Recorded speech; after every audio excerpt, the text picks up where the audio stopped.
আন্দোলনের প্রতি সংহতি জানিয়ে এইটুকু বলতে চাই যে আজকে আপনাদের উপরে যেভাবে অনৈতিকভাবে চাপিয়ে দেওয়া হয়েছে, সঙ্গে বন্ধুগণ গত কয়েকদিন প্রতি বছরে ঢাকা সহ সারা বাংলাদেশ হচ্ছে তলিয়ে গেছে। সেই সময়কালে মৃত্যুর সংখ্যা আমরা জানি 55 জন। সেই মুহূর্তে আজকে শিক্ষার্থীদেরকে পানির মধ্যে ডুবিয়ে নিয়ে তাদেরকে পরীক্ষা দিতে বাধ্য করেছে। এতে করে অসংখ্য শিক্ষার্থীরা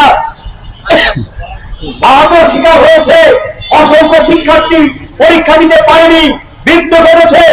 সেই সময়কালে যখন ছাত্ররা দাবি তুলেছিল পরীক্ষা পিছিয়ে দেওয়ার জন্য, কিন্তু আমরা দেখতে পাই সেই সময় আমাদের শিক্ষামন্ত্রী ছাত্রদের উপরে বিদ্রুপ মন্তব্য করেছেন এবং ছাত্রদের বলেছেন ফার্মের মুরগি। আমরা বলতে চাই, ধিক্কার জানাতে চাই এই শিক্ষামন্ত্রী মিলন, আপনার ইতিহাস বাংলাদেশের জনগণ জানে। 2001 সালে 23 জুলাই শামসুন্নাহর হলে ছাত্রীদের উপরে, ঘুমন্ত ছাত্রীদের উপরে পুলিশ বাহিনী এবং আপনার গুন্ডা বাহিনী লেলিয়ে দিয়ে সেদিন হামলা করেছিলেন। তার বিরুদ্ধে সেদিন আমরা লড়াই রাজপথে নেমেছিলাম, আপনার অবসরের দাবিতে আমরা রাজপথে নেমেছিলাম।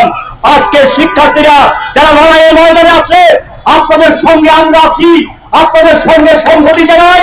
একই সাথে বলতে চাই, এই শিক্ষামন্ত্রী অবিলম্বে অপসারণ করতে হবে, করতে হবে, করতে হবে। সংগ্রামী বন্ধুগণ, সেই কথা বলে আজকে বন্ধ রক্ষা ও কৈবের বিরোধী আন্দোলনের এই মিছিল পরবর্তী কর্মসূচি কাজ এখানে শেষ করছি। সবাইকে ধন্যবাদ।